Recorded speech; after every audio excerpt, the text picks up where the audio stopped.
I love icebreakers, but I hate the title. Icebreakers is super cringy. Who's ready for some icebreakers? Yeah, I much prefer challenges, energizers, not icebreakers. We teach in a time of low attention spans, a teacher toolbox of energizers. It's so important. In today's vlog, we have for you, that's Pinky. I'm not alone here. Quick, simple, easy classroom energizers that can be used for most ages in all content areas, whether you're in the beginning of your year or you're smack dab in the middle. It's important to be doing this on a daily basis, particularly if you teach 80-minute blocks like myself or have a class for a long, extended period of time. Many of us start the school year with team building exercises and collaborative projects, all that getting to know you stuff, which I totally agree with, love it, but not all of us, okay? And I want you to know that even if you jump right into the content, these energizers fit right into that. I highly, highly suggest that you save this video to a playlist and come back to it anytime you need a go-to energizer to get students moving, to get them talking, or to just get them working together. Let's go. I'm coming at you with 10. And honestly, more than 10, because the list was really a lot longer than that, and I feel like I've merged a couple of them. And I'd like to preface this with, my way is not the only way. Make it your own. Let's begin with name tags, particularly name tags paired with stand up if. Now, this is something that I participated in over the summer. It's something that I initially kind of rolled my eyes at. Oops, I actually really like it, and I am 100% doing this on my very first day of teaching, which is coming really soon. So here's how it works.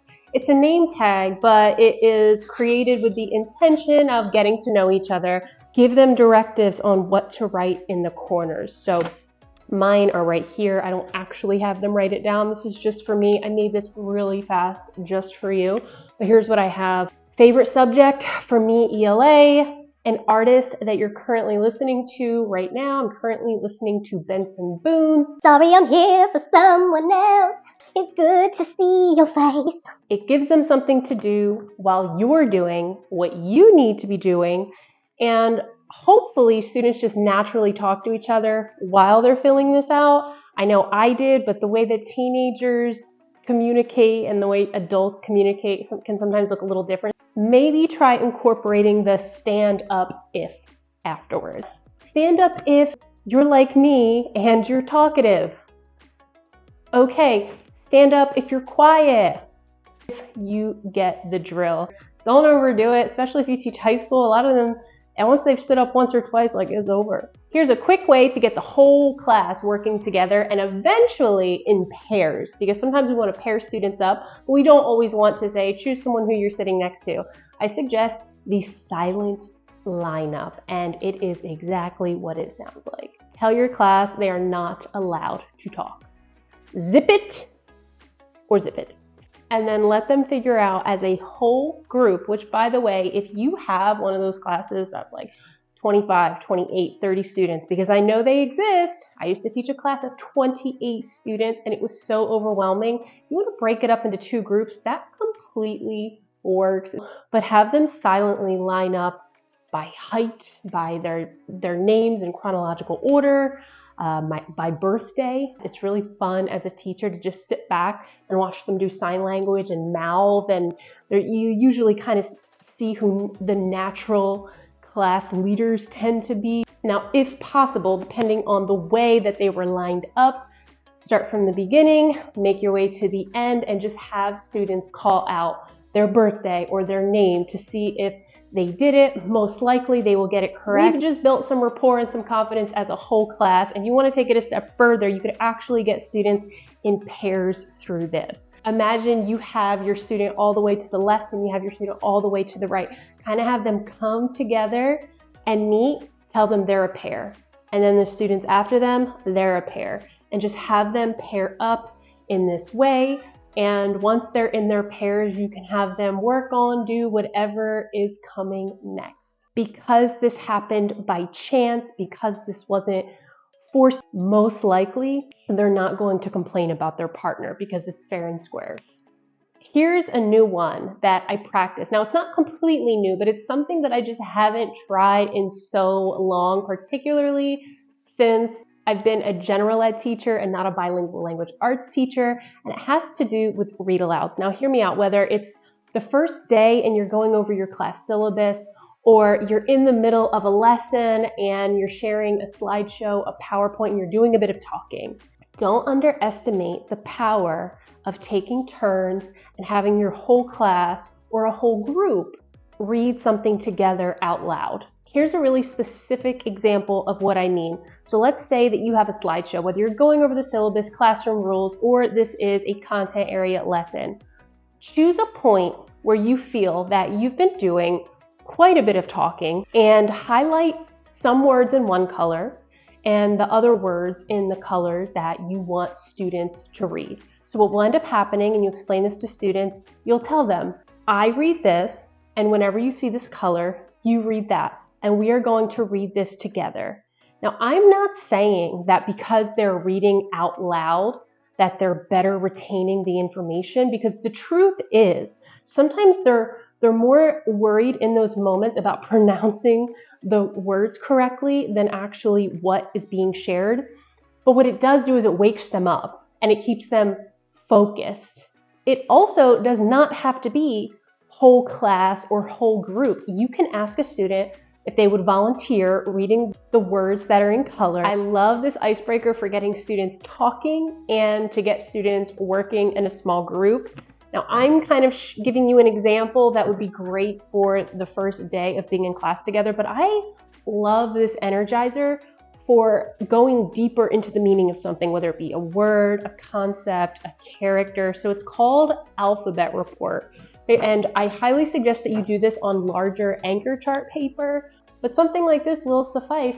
Have them work in groups. One of them could be the scribe. One of them should definitely be the timekeeper. Please do not let students do this unless there's a timer on the board. X and Z will get you. In this case, the topic is the first day of school, and challenge your groups to try to come up with a word or phrase that describes whatever your topic is. So for the first day of school, let's say you give them 10 minutes. I just jotted this down really fast. Like, what it does is with certain letters that are difficult, like Q, it forces them to really dig deep in their brains to think of an answer. And that is the kind of learning and critical thinking that we want them doing. So I love this. Give it a try. What is this? Somebody tell me what you're looking at. Would you have guessed it is an owl head? This energizer is called Zoom In, Zoom Out. I particularly love this one because you're guaranteed to laugh. And those are the best icebreakers, challenges, energizers. Pro tip: if you have a really good relationship with your students and you want to do this, take a photo that you have of a student. Maybe they know about the photo, maybe they don't, and zoom in on them, their face, their shirt, their hair, and just wait for that reaction when you zoom out. Next, nothing energizes a classroom more, it's debatable, than a good class debate, one-on-one debate. The pressure, the adrenaline, a 1-minute debate, you know you have to time it. Time everything, because time management is just so important. Always have that timer up. And yeah, select 2 students. I always go with volunteers. The first 1 or 2 times, do it for fun. Give them a good this or that question, okay? Select one who chooses this, one who chooses mornings are best. Choose another person who says no, nights are best, and just let them come up to the front of the room, have their debate for 1 minute, and when the debate is done, let the class vote on who was the most persuasive. Next, a team huddle. Team huddle is something that the whole class participates in. This is awesome for movement. This is awesome for creating groups or just however you want to use it. So basically, you play some music and students just walk around. It's really fun because they don't know when you're going to stop. They may or may not know what the directions will be when they stop. It's totally up to you how you want to do this. But when the music stops, everybody must freeze, and you give them some directive. Here are 2 quick and simple, because all of this I'm trying to make quick and simple for you, little directives that you can give. Number 1, have some posters around your room, some anchor chart paper. It could be as simple as agree, disagree, neutral, whatever. Now when the students freeze, they have to migrate to the anchor chart paper that they are closest to. I just want to say, I do not teach them. Something just happens to me when I'm recording. And then let them go to work. Will your groups be uneven if you do it that way? Yeah. The point is that they're working together. And if you're really worried about it being uneven, you could say spread out. If a group is getting a little congested in an area, you might want to say, you guys might want to spread out, because if the music stops, I don't know if you want to be there. Here's something else you can do. This one is a little more structured. When the music stops, put a number up. 6. They see the number 6. Now you say, formulate a group of 6 students at a time. You have to choose classmates that are closest to you. And it's a really random, cool way to group students. How many times do you ask a whole class question? And the majority of your students are kind of just like this. Especially if it's one of those deeper level questions, the level 3. And I mean, let's be real, sometimes some students, even with simple questions, don't want to share. Public speaking, communicating for our students right now is much more difficult than it was. Now with technology, communicating, we have to be prepared for our students to be reluctant. So share your low, mid, high level question with the class and give whatever amount of time you feel is necessary. By the way, if you want to pair this to a text, this might be an example of collecting evidence from something that your students are reading. Whatever the case may be, ask your question and let students know that everyone must answer it, because they will need a response for round 2. If you're fearful that some students won't have anything to say, put a sentence stem on the board. Generate something on the board that will give students something to work with. Time them. Once that timer goes off, have them take their Post-it, get up, and have them find a friend, a partner. Try to avoid the whole share with the person next to you. It just gets old. I do that. But to do it again and again and again, make it a little more stimulating. You could try find someone who has similar shoes as you. Find someone who has the same birthday month as you. The list goes on and on and on. One of them shares what they wrote down, and then they get a new idea, a new perspective, a new whatever it is, because their partner shares their idea. I would suggest giving them a short amount of time to share, only because it's better to stop them when they're really engaged in the conversation. Stop them then so that they want to participate in this again, versus you gave them too much time and they're just standing around. Now they're talking about lunch and who knows what. I've completely lost count. I should have numbered these. Check this Energizer out. Now I know you've heard of this one before, but my question for you is, do you do it in this way? Do you do this during a lesson to kind of break up that instructional blah, blah, blah, blah, blah? Because I mean, sometimes that's what we sound like to them. Blah, blah. So would you rather? On the left side of your screen, throw up a dog. Would you rather have a dog? On the right side of your screen, throw up a cat. Would you rather have a cat? Have students stand on the side of the room that the picture correlates with. So all the dog people can have a minute to talk about the dog things, and the cat people can have a minute to talk about the cat things. I'm just going to share 2 more really quick. One is called a student talk show. I actually tried this for the very first time last year. I love it. Go to Canva, type in talk show, and see all the beautiful templates that it gives you. Select one, make that the background, throw that on your board, and have 4, 5, whatever you want, chairs in front of the board. Select 4, 5 students in class to sit down. If you have a microphone, give them the microphone. It doesn't mean that you have to turn the microphone on, but it just makes it extra game show-like. And then give them your question. Give them a prompt. And one by one, let them answer. You can do this however you want. I'm just going over how I did it last year. One by one, let them answer. No one can talk over anybody. And once they've all given an answer, open it up to the whole class. And don't forget, in true talk show form, make a rule. After a student shares, the whole class has to clap.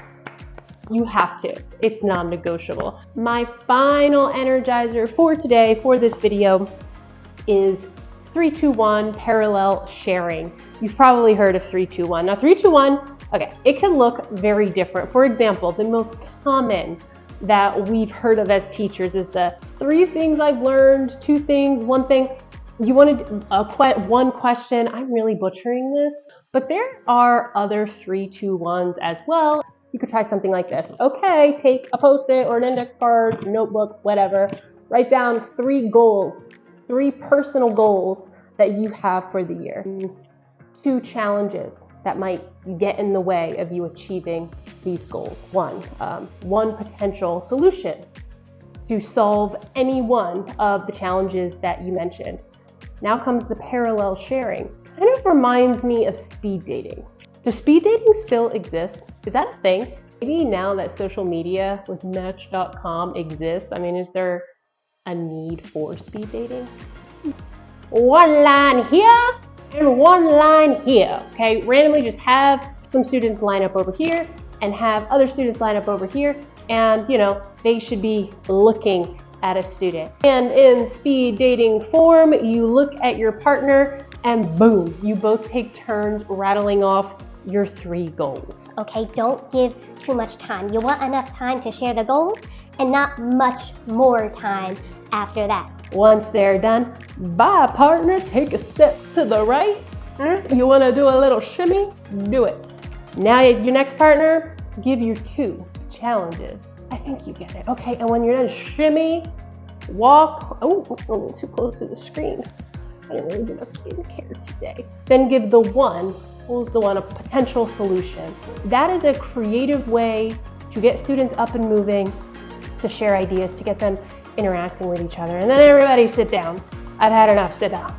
And as I come to end this video, because I am done, were you keeping count? How many was that? If you would like more icebreaker ideas, I have a few videos, check them out. I just enjoy sharing what works well and what doesn't. Have a great school year. Bye.